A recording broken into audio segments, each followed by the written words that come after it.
Hello বন্ধুরা, কেমন আছো সবাই? আশা করছি সকলে ভালো আছো। প্রিয় বন্ধুরা, আজকে তোমাদের জন্য নিয়ে এলাম আরও একটি নতুন গল্প। আশা করছি তোমাদের দাঁড়িয়ে যাবে, তাই ভিডিওটা শুরু থেকে শেষ পর্যন্ত দেখো। আমি অয়ন, বয়স 23, ঢাকায় মহাখালীতে থাকি। আমার আম্মু ও বাবার একমাত্র সন্তান আমি। বাবা একজন সরকারি কর্মকর্তা আর আম্মু গৃহিণী। আমার আম্মু অমায়িক সুন্দর একজন নারী। আমার চোখে পৃথিবীর সেরা নারী আমার মা। যেমন তার রূপ লাবণ্য, তেমনি তার শারীরিক গঠন। চেহারায় মায়ার সর্বোত্তম ছাপ। নামটাই যে মায়া। তবে আমার আম্মু আমার বাবার মতো মানুষকে নয়, আরো ভালো কাউকে ডিজার্ভ করে। আমার বাবা টাক মাথার 56 বয়সী একজন লোক, যার ভুঁড়িওয়ালা পেট। দেখতে বিদঘুটে বলা চলে। আমার আম্মুর মতো সুন্দরী ও বিশ্ব সেরা নারী সে ডিজার্ভ করে না। যাই হোক, যেটা সত্যি তা তো পাল্টানো যাবে না। এবার আসি আমার পরিবারের সবচেয়ে বড় টুইস্ট নিয়ে। আমার পরিবারে আমি, বাবা, আম্মু বাদেও আরও একজন আছে, আমার ছোট মা। আসলে এটাই সবচেয়ে মারাত্মক একটা বিষয় আমার পরিবারে। আমার বাবা দুটো বিয়ে করেছে। আমার আম্মু হলো প্রথম স্ত্রী এবং ছোট মা দ্বিতীয়। এবং আরও অবাক করা বিষয় হলো আমার ছোট মা আমার আম্মুর আপন বোন। সবাই হয়তো ভাববেন এটা কি করে সম্ভব, কিন্তু এটাই বাস্তবতা। আমার নানা নানি মারা যাবার পর আম্মু ছোট মাকে নিজের কাছে নিয়ে আসে। কিন্তু কিছুদিন পরেই হঠাৎ বাবা একদিন আম্মুকে বলে তার ছোট মাকে পছন্দ। তাজ্জবের বিষয় হলো আম্মু এক ফোঁটাও কষ্ট পায়নি কিংবা বাবাকে পাল্টা কিছু বলেওনি। উল্টো নিজেই ছোট মাকে তার সতীন করে নিয়েছে। এলাকা জুড়ে নাকি ব্যাপক চাঞ্চল্য সৃষ্টি হয়েছিল তখন। আমি তখন 4-5 বছরের শিশু। এখন আসি ছোট মার রূপে। দুই বোন শুধু চেহারাই ভিন্ন, নচেত সবই একই রকম। শুধু আম্মু 5 ফুট 7 আর ছোট মা 5 ফুট 5, 2 ইঞ্চি খাটো। তাছাড়া কেউ আলাদা করতেই পারবে না তাদের। এখন আসি আমার তাদের প্রতি এত আগ্রহ কিভাবে এলো। ক্লাস 9-এ পড়া অবস্থায় হঠাৎ একদিন রাতে ঘুমানোর আগে মোবাইলে একটা ভিডিও এলো। ক্যাপশনে ছিল, আপন ছেলের সাথে মা। আমি অবাক হয়ে ভিডিওটা দেখলাম। অজান্তেই নিজেকে ভিডিওর ছেলের জায়গায় আর আম্মুকে সেই মায়ের জায়গায় রেখে ভিডিওটা দেখতে লাগলাম। ধুপ করে উঠল বুকটা। উঠে বসে ভাবতে লাগলাম, এসব কি ভাবছি আমি, ছিছি। কিন্তু কেন জানি না সাথে সাথে অনলাইন সার্চ করলাম। যা ফলাফল এলো তা আমার কপাল খুলে দিল। বিদেশে নাকি মা ছেলেরা এনজয় করে, আর আদিম যুগে এসবই ছিল স্বাভাবিক। এসব দেখে আমার তো চান কপাল। তখন রাত ছিল, ক্লান্ত ছিলাম বলে ঘুমিয়ে পড়ি। হঠাৎ রাতে স্বপ্নদোষে ঘুম ভাঙল। আমার চান কপাল নয়, আমার চাঁদ তারা ছবি আছে। আমার যে আরেকটা মাও আছে তা তো ভুলেই গেছিলাম। একসাথে দুটো মা, আম্মু ও ছোট মার কথা স্বপ্ন দেখে ঘুম ভেঙেছে। সারা রাত আর ঘুমাতে পারলাম না। সেদিন থেকেই আম্মু ও ছোট মার প্রতি ভালোবাসার জন্য লুকিয়ে লুকিয়ে তাদের দেখতাম। কিন্তু জানি এসব বিদেশেই সম্ভব, বাংলাদেশে নয়। শুধু দেখেই শান্তি। আমি বললে তো আর বিদেশি মায়ের মতো আমার মা আমার সাথে এনজয় করবে না, তাই তাদের লুকিয়ে দেখেই চলেছি। তো এরই মাঝে একদিন ভার্সিটি থেকে বাসায় এসে কি খাবার দিতে বলতে ছোটমার রুমে গেলাম। গিয়ে অপ্রস্তুত হয়ে পড়লাম দুজনেই। আম্মার শাড়ি পরছিল, আমি তো হয়ে দাঁড়িয়ে গেলাম ছোটমার দিকে তাকিয়ে। যদিও এটাই আমার জন্য প্রাপ্য ও চাহিদা, কিন্তু এভাবে সামনাসামনি দেখাটা স্বাভাবিক নয়, তাই নার্ভাস হয়ে গেছিলাম। কি করব বুঝতে পারছিলাম না। কিন্তু ছোটমার কাণ্ডে আমি একদম অবাক হয়ে গেলাম। সে সামান্য চমকালো না, বরং আমার দিকে মুচকি হেসে বলল, কি লাগবে বাবু? কোনো দরকার? এসো বসো। সে স্বাভাবিকভাবেই কোনো তড়িঘড়ি না করে পড়ে নিল। আমায় দাঁড়িয়ে থাকতে দেখে এগিয়ে হাত বাড়িয়ে আমার হাত ধরে টেনে বিছানায় বসিয়ে বলল, কিছু লাগবে বাবু? কিছু বলছো না কেন? আসলে আমার খিদে লেগেছে ছোট মা। ছোট মা, ওহ আমি তো ভুলেই গেছিলাম। এসো এসো বাবু, তোমার খাবার রেডি আছে, এসো খেয়ে নাও। ছোট মার সাথে ডাইনিং টেবিলে গেলে আমায় তুলে খাওয়ালো সে। খাওয়া শেষে ছোট মা বলল, এবার গিয়ে রেস্ট নাও। আম্মু কোথায়? ছোট মা, তার রুমে আছে, ঘুমাচ্ছে। তুমি ঘুমাও, উঠে দেখা করো। আমিও ঘুমাতে গেলাম। বিকেলে ঘুম থেকে উঠে আম্মুর রুমে যাচ্ছি। ছোটমার রুম পেরিয়ে আম্মুর রুম যাচ্ছি, এমন সময় শুনতে পেলাম আম্মু ও ছোটমার আলাপচারিতা। খিলখিল করে হাসছে দুজন। আম্মু, তারপর কি হলো? ছোটমা, দেখার মতো ছিল বুবু। হা করে তাকিয়ে আছে, কি করবে বুঝতে পারছে না। পরে আমি সামলে নিলাম, এমন ভাব করলাম যেন কিছুই হয়নি। আম্মু, আমার বোকা বাবুটা বোকাই রয়ে গেল। মাকে দেখে কেউ এমন চমকে যায়? ছোটবেলায় তো কত দৃশ্য দেখেছে। ছোট মা, এখন কি আর ছোট আছে বুবু? আমাদের বাবু কিন্তু সেরকম পুরুষ। আম্মু, হ্যাঁ রে, ঠিকই বলেছিস, কিন্তু আমার বড্ড ভয় হয় রে। ছোট মা, কেন? ভয় কিসের? আম্মু, এই বয়সের ছেলেরা নিজের ক্ষতি করে বসে, আর কোনো বাহিরের মেয়ের পাল্লায় পড়লে তো সব শেষ। ছোট মা, কি করা যায় বলো তো? আম্মু, একটা বিষয় ভাবছি। কয়েক মুহূর্ত নীরবতা। এরপর হঠাৎ বলতে শুরু করে, ছোট মা, পারবো না কেন? আমাদের বুকের মানিক এভাবে শেষ হতে দিব না। ওর একটা ভবিষ্যৎ আছে। আম্মু, হ্যাঁ, যেভাবেই হোক নিজেদের কথা ভাবলে চলবে না। ছোট মা, ওর জীবন সুন্দর করতে হলে জীবন ত্যাগ দিব। তুমি কিচ্ছু ভেবো না, আমাদের বাবুর জীবন সুন্দর করবই আমরা। আমি তাদের কথায় আগাগোড়া কিছুই বুঝলাম না। প্রথমে আমার নিয়েই কথা বলছি সকালের কাণ্ডে, কিন্তু পরে কি বিষয় আমাকে জড়িয়ে দিল বুঝলাম না। আমার জীবন কি সুন্দর করবে মাথায় ঢুকল না। আমি আর ওই রুমে ঢুকলাম না। নিজের রুমে গিয়ে চিন্তা করতে করতে অস্থির। অনেকক্ষণ পরে রুমে হঠাৎ আম্মু এলো। আমায় খাটে বসে চিন্তিত দেখে বলল, কি হয়েছে বাবু? মন মরা হয়ে বসে আছিস কেন? আমি এমনি আম্মু। আম্মু, না তো, এমনি আমার বাবুটা মন খারাপ করে থাকবে কেন? দেখি কি হয়েছে, বলতো আমায়। এমন সময় ছোট মা ঘরে ঢুকে বলল, আমাদের বাবু বড় হয়ে গেছে, এখন আর আম্মুদের কিছু বলার প্রয়োজন মনে করে না। আমি, না ছোট মা। কি বলো এসব? ছোট মা, ছোটকাল থেকে পাল্টেছি তোমাকে, এখনো শিখাতে হবে? কি হয়েছে বলো? আমি আসলে সকালের বিষয়টার জন্য আমি সরি ছোট মা। আমার নক করে ঢোকা উচিত ছিল, ভুল হয়ে গেছে, ক্ষমা করে দাও। আম্মু ও ছোট মা চাওয়াচাওয়ি করছে একে অপরকে। ছোট মা আমায় টেনে বুকে জড়িয়ে বলল, বোকা ছেলে, আমি কিছু বলেছি তোমাকে? রাগ করেছি তোমার উপর? আমি না, কিন্তু কাজটা ঠিক করিনি তো। আম্মু তখন আমায় গালে হাত বুলিয়ে দুজনের মাঝে আমাকে বসিয়ে বলল, বোকা ছেলে আমার, কবে বড় হবি বলতো? পাগল ছেলে, এসব নিয়ে আর ভাবিস না বোকা। আমি, কিন্তু আম্মু। ছোট মা, বলেছি না চুপ করতে। আম্মুর কথা শোনো বাবা। আমি তো কিছু মনে করিনি সোনা, কেন এত মন খারাপ করছো? আমি সত্যি ছোট মা। ছোট মা, হ্যাঁ বাবা সত্যি, এসো আমার বাবু। বলেই ছোট মা বুকে জড়িয়ে ধরল আমায়। দিনে দিনে তাদের শরীরের গন্ধ আমার নেশা হয়ে যাচ্ছে। আম্মু, তো চল ছাদে গিয়ে কিছুক্ষণ বসি, চা নাস্তা করি চল।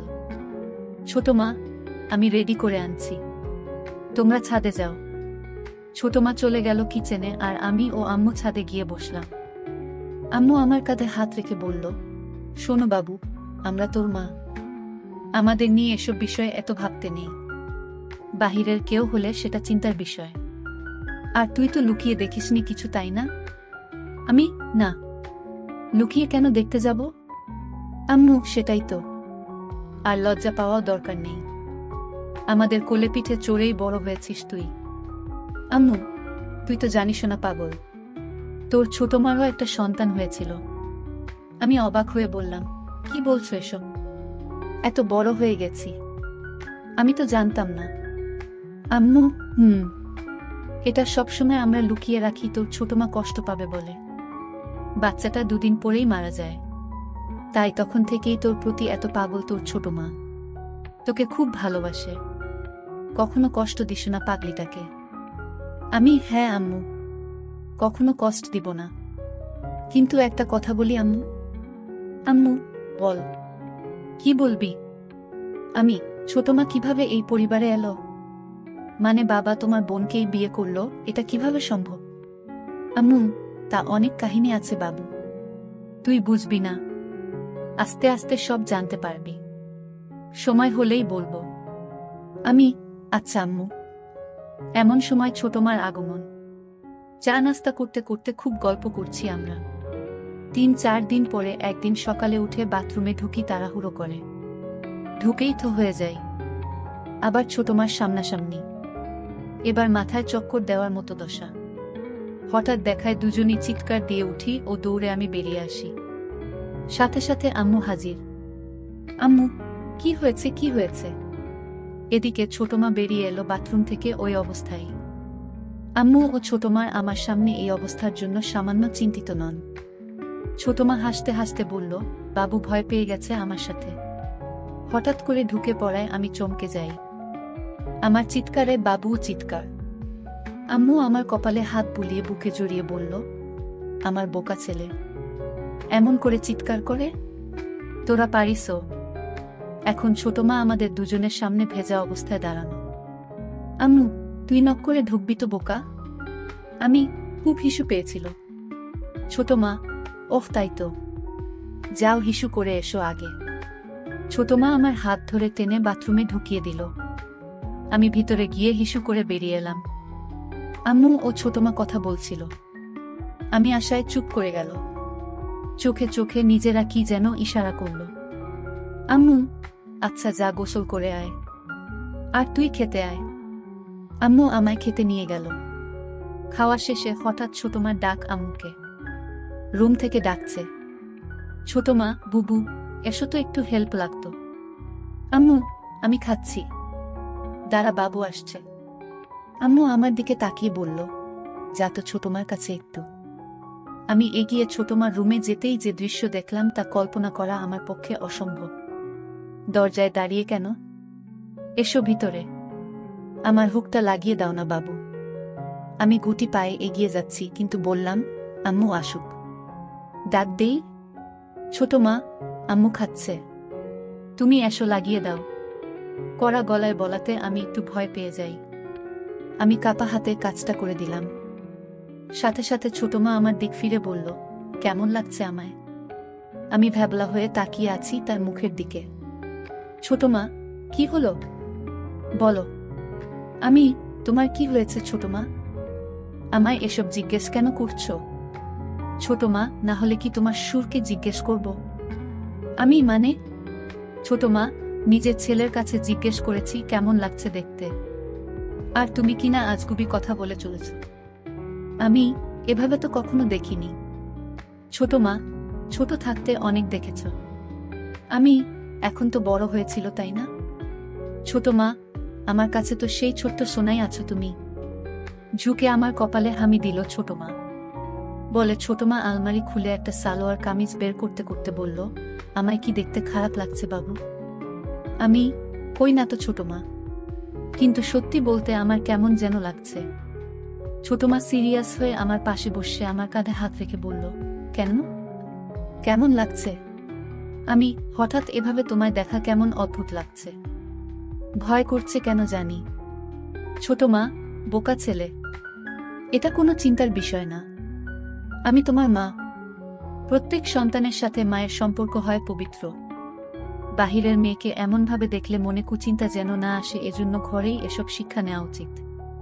তাহলে অভ্যাস হবে এমন দেখার। তাহলে কাউকে এমন দেখলে কুচিন্তা আসবে না মনে। দেখো না বিদেশি মা সন্তানের সামনেই এসব পরে বেড়ায়, তাও হাজার হাজার মানুষের সামনে। আমি, তাই তো। এমন সময় আম্মুর আগমন। আম্মু, কি কথা হচ্ছে তোদের মা ছেলে? আম্মু আশায় একটু অপ্রস্তুত হলে আম্মু পরিবেশটা একদম স্বাভাবিক করে দিল। এমন ভাব করল যেন কিছুই হয়নি। আম্মু, গল্প করা হলে এবার রান্নাবাড়া করতে আয়, আর তুই পড়তে বস গিয়ে। আমিও বেরিয়ে ঘরে গেলাম। ঘরে গিয়ে মন হাত নিয়ে শান্তি করলাম। রাতে যখন খাবার টেবিলে যাই তখন সব যেন ঘোলাটে। ছোট মা, আম্মু দুজনই পারলে ঘুমটা দিয়ে থাকে বাবার সামনে। আপাদমস্তক ঢাকা শরীর, দুজন যেন সদ্য ধোয়া তুলসী পাতায় ভেজানো। খাবার দাবার শেষে নিজের রুমে গিয়ে ঘুমাই।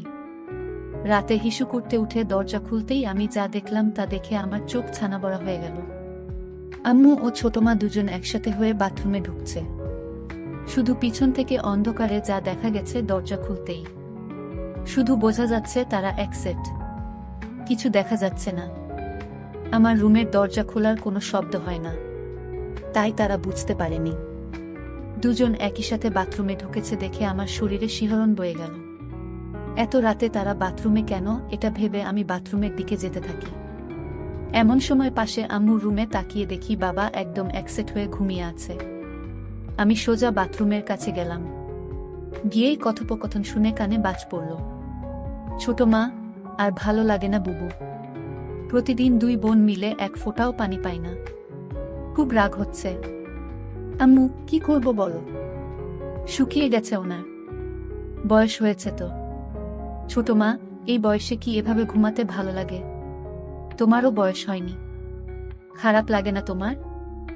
আম্মু, খারাপও তো লাগে রে, কিন্তু কি করব বলো? ছোট মা, তাহলে কি আমরা এটাই করব? আম্মু, হ্যাঁ, তাছাড়া কোনো উপায় নেই। ঘরের কথা ঘরেই রাখতে হবে। বাহিরের কারো সামনে পা মেলে না ধরে ঘরেরটা দিয়ে করতে হবে। ছোট মা, হ্যাঁ গো বুবু। আম্মু, পাবো পাবো, চিন্তা করিস না, ওকে আমরা মানিয়ে নিব। ছোট মা, ও রাজি হবে তো? আমার ভীষণ ভয় করছে বুবু, এ যুগের ছেলে। আম্মু, আমাদের বাবু আমাদের কষ্ট নিশ্চয় বুঝবে। আমরা দরকার হলে এ যুগের মেয়েদের মতো ওকে সেজে দেখাবো। তুই যা করছিস করতে থাক, আমিও মাঠে নামছি দ্রুত। রাজি না হলে পায়ে পড়ব, তবুও আর পারবো না ওকে ছাড়া। আমাদের সন্তান আমাদের কষ্ট বুঝবে ঠিকই। ছোট মা, হ্যাঁ বুবু, তাই যেন হয়। আম্মু, এখন তাড়াতাড়ি বের করো। ঘুমাবি না? ছোট মা, করছি। এই তো হয়ে গেছে। আমি প্রথমে বুঝতে পারিনি আমায় নিয়ে কথা হচ্ছে, কিন্তু আমার নাম শুনে আমি তো পুরোই আকাশ ভাঙা ধাক্কা খেলাম। তার মানে আমার দুই মা আমার জন্য পাগল। খুশিতে আমি আত্মহারা। তার মানে আমি যা অসম্ভব ভাবছিলাম তা আমারই জন্য অপেক্ষা করছে। আম্মুদের গোসল শেষ পর্যায়ে। আমি তাই দ্রুত গুটি পায়ে রুমে ঢুকে যাই। দরজা ভিজিয়ে হালকা ফাঁক করে দেখতে থাকি বাহিরে কি হয়। একটু পরেই বাথরুমের দরজা খুলল। দুজন বের হয়েছে। অন্ধকারে এটুকুই বোঝা গেল, দুজন একসাথে একই রুমে ঢুকে পড়ল, ছোটমার রুমে। বুঝলাম একসাথে ঘুমাবে দুজন। আমি কয়েক মুহূর্ত এসব ভেবে অবাক হলাম যে আমার মায়েরা আমার জন্য পাগল হয়ে আছে। নিজেরা কত প্ল্যান করে বসে আছে। আমি চিন্তা করলাম তাদের সামনে আমার নিজের ইচ্ছা প্রকাশ করব না যে আমিও তাদের জন্য পাগল। আমি তাদের প্ল্যান অনুযায়ী চলার সুযোগ করে দিব। তারাই আমায় গুছিয়ে রাজি করিয়ে নিবে। দেখতে চাই কতটা এগোয় তারা। আমি শুধু তাল মেলাবো তাদের সাথে, পজিটিভ সঙ্গ দিব। এসব ভাবতে ভাবতে ঘুমিয়ে পড়ি। পরদিন সকালে ঘুম থেকে উঠতে একটু দেরি হয়ে যায়। ঘড়িতে 10টা বাজে। কলেজ মিস হয়ে গেল। তাই উঠে রুম থেকে বেরিয়ে খুঁজি মা দুইজনকে, কিন্তু কাউকে দেখতে পাচ্ছি না। হঠাৎ চোখ পড়ল আমাদের বাসার ছাদে। দেখি দুজন বৃষ্টিতে ভিজছে। এতক্ষণে আমি জানলাম বাহিরে বৃষ্টি হচ্ছে। ডুপ্লেক্স বাসা বলে আমাদের ছাদটা দোতলা একটা সাইডে। আমি ছাদের দরজায় গিয়ে দাঁড়াতেই দুজন আমায় দেখে দৌড়ে এসে আমার সামনে দাঁড়াল। আম্মু, কিরে এতক্ষণে উঠলি? আমি ক্লাস মিস করলাম। ডাকনি কেন? আম্মু, ঘুমাচ্ছিলি আরাম করে, তাই ডাকিনি। থাক, সমস্যা নেই, একদিন ভিজলে কিছু হয় না। আর বৃষ্টি বিলাস করো। আমিষ, ঠান্ডা লাগবে না? ছোট মা, ঠান্ডা লাগলে আমরা দুটো মা আছি না, এসো তো। বলেই দুজন হাসতে হাসতে আমায় টান দিয়ে বৃষ্টিতে নিয়ে যায়। দুজনই সালোয়ার কামিজ পরা ছিল, ভিজে গায়ে লেপ্টে আছে। আমি একটু অবাক হইনি, একদম স্বাভাবিক দৃষ্টি নিয়ে তাকিয়ে আছি। তিনজন মিলে বৃষ্টি বিলাস করতে থাকি। বৃষ্টি বিলাস শেষ করে রুমে গিয়ে মুছে ডাইনিংয়ে আসি। ছোট মার আর আম্মুর দুজনের পরনে একই পোশাক। আমি, কি ব্যাপার? ইদানিং দুজন ম্যাচিং পোশাক পরে ঘুরছো যে? ভাব খুব দুজনের। আম্মু, এমনি সতীন বলে কি ভাব হবে না নাকি? আপন বোন দুজন বলেই তিনজনই হেসে দিই। আম্মু ছোটমার কোমর ধরে নিজের দিকে টেনে এনে বলল, আমার ছোট বোন আমার সতীন হলেও আমার খুব ভালো বন্ধু। ছোটমা আম্মুকে বলল, থ্যাংক ইউ বুবু। আমি সুযোগ বুঝে বললাম, সব ভালোবাসা কি তোমরা দুজনই পাবে? আমার বুঝি কোনো মূল্য নেই তোমাদের কাছে? দুজনই আমাকে কাছে টেনে নিয়ে গেল। আম্মু, আচ্ছা বললি না তো কেমন লাগছে এই ড্রেসটা? আমি সবসময় সুযোগ খুঁজছিলাম তাদের প্রশংসা ও তাদের কাজ সহজ করার। তাই বললাম, খুব সুন্দর। তোমাদের টাইসেই ভালো মানায়। সালোয়ার পুরনো ফ্যাশন হয়ে গেছে। ছোট মা, তাহলে আজ থেকে মডার্ন ফ্যাশনই চলবে নাকি বলো বুবু? আম্মু, হ্যাঁ ঠিক তো, তাই হবে তাহলে। সবাই আবারও হাসলাম। সেদিন রাতে আমি ঘুমাইনি, তাদের জন্য অপেক্ষা করে দরজা আলতো চাপিয়ে উকি দিয়ে অপেক্ষা করছিলাম, কিন্তু তাদের দেখা নেই। তাই নিজেই এগিয়ে আম্মুর রুমের দিকে যাই। দরজার কাছে যেয়েই দেখি কপাল ভালো, দরজার সাইডে জানালায় একটা কপাট খোলা। ভিতরে পর্দা হালকা সরিয়ে যা দেখি তা আমার চোখ জুড়িয়ে দিল। হঠাৎ আম্মু বলল, লাইট নিভাসনি তুই? ছোট মা, নিভিয়েছিলাম তো। হয়তো বাবু টয়লেট গেছিল। আম্মু, হয়তো। আচ্ছা চল। দুজনই আগের রাতের মতো বাথরুম গেল একসাথে। আমি চুপি পায়ে বাথরুমের বাহিরে গিয়ে কান পাতি। ছোট মা, বুবু বুড়ো তো আর হয় না, কি করব? আমার তো আর সইছে না, কিছু করো প্লিজ। আম্মু, আচ্ছা কাল আরেকটু বাড়াতে হবে আমাদের পদক্ষেপ। ছোট মা, ঠিক আছে বুবু, আমি শুরু করব, তুমি জয়েন করো। আম্মু, আচ্ছা। গোসল শেষে আজ দুজন বেরিয়ে রুমে গেল। পরদিন সকালে উঠে ডাইনিং এ গিয়ে আম্মুকে ডাকলে আম্মু রুমের ভিতর থেকে ডাকলো তার কাছে যেতে। আমি ভিতরে ঢুকে দেখি আম্মু বিছানায় উপুর হয়ে শুয়ে আছে। আমি চমকে যাবার ভান করে বললাম, আমি পড়ে আসছি। আম্মু, এই দাঁড়া, এদিকে আয়। আমি গিয়ে পাশে বসলে আম্মু, কি হলো? যাচ্ছিস কেন? আমি, তুমি তো এগুলো পরে আছো। আমি তো, বাসায় কি এগুলো পরে থাকা যায় না? আমি যাই। কিন্তু আম্মু, কোনো কিন্তু না, এমন চিন্তা করবি না। আমি না তোর মা। আমি আচ্ছা আম্মু, একটা কথা বলি। আম্মু, বল। তোকে কি না বলেছি? আমি, আচ্ছা সন্তানের সাথে বাবা মার এত সূক্ষ্মতা কিভাবে হয়? আম্মু আমায় কাছে টেনে গা ঘেঁষে বসালো। আমার হাতে হাত রেখে গল্প করতে শুরু। আম্মু যেন এমন কিছুর জন্য অধীর অপেক্ষা করছিল, কারণ এতে আমাদের খোলামেলা কথা হবে। আম্মু, শোনো তাহলে। সন্তানের সাথে বাবা মার সূক্ষ্মতা, কারণ তাদের দ্বারাই সন্তানের জন্ম। আমি আমি বুঝেছি। আচ্ছা আমি যাই। আম্মু আমার হাত ধরে থামিয়ে বলল, বসো না একটু, তোর ছোট মা এখনই চলে আসবে। ছাদে কাপড় নাড়তে গেছে। এরই মধ্যে ছোট মা আমায় অবাক করে দিয়ে হাজির রুমে।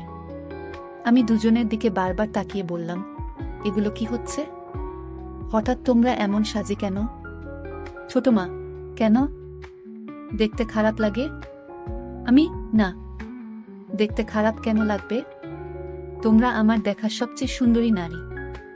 একথা শুনেই দুজন দুজনের দিকে অবাক চোখে তাকিয়ে দুজনই তড়িঘড়ি করে আমার সামনে বসে অধীর আগ্রহী হয়ে বলল, মানে আমরা তোর কাছে কেমন সুন্দর? আমি, কেমন আবার? তোমরা আমার মা। মায়েরা পৃথিবীর সবচেয়ে সুন্দর হয়। আম্মু, সত্যি? তোর গার্লফ্রেন্ড থেকেও সুন্দর? আমি লজ্জা পেয়ে বললাম, ধুর। ছোট মা, বলো না বাবু, বলো। আমি, আমার তো কোনো গার্লফ্রেন্ড নেই, তবে থাকলে তার চেয়ে সুন্দর তোমরাই। দুজনই আবার হা হয়ে গেল। আম্মু, তোর গার্লফ্রেন্ড নেই? কি বলছিস এসব? এ যুগে এসে তোর কোনো গার্লফ্রেন্ড নেই? আমি, না তো। কেন? দুজনই মাথায় হাত দিয়ে বিস্ময় ও আফসোস করল। আম্মু, আমার ছেলেটা এখনো ব্যাকডেটেড আর বোকাই রয়ে গেল। এই জামানায় তোর জায়গায় আমি থাকলে দিনে 4টা গার্লফ্রেন্ড থাকতো আলাদা সময়ে। আর তুই কি না? আমি, আচ্ছা তোমরা থাকতে আমার গার্লফ্রেন্ড কেন লাগবে বলো তো? গার্লফ্রেন্ড হলো মনের সব কথা ভালো মন্দ শেয়ার করা, ভালো সময় কাটানো, সুখ দুঃখ ভাগ করা, একসঙ্গে থাকা, যার সবকিছুই তোমরা আমায় দিচ্ছ।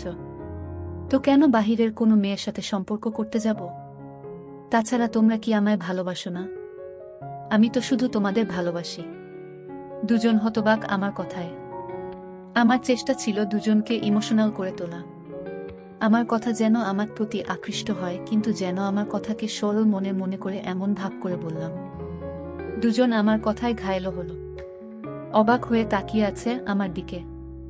হঠাৎ ছোটমা বলল, তুমি আমাদের এত ভালোবাসো?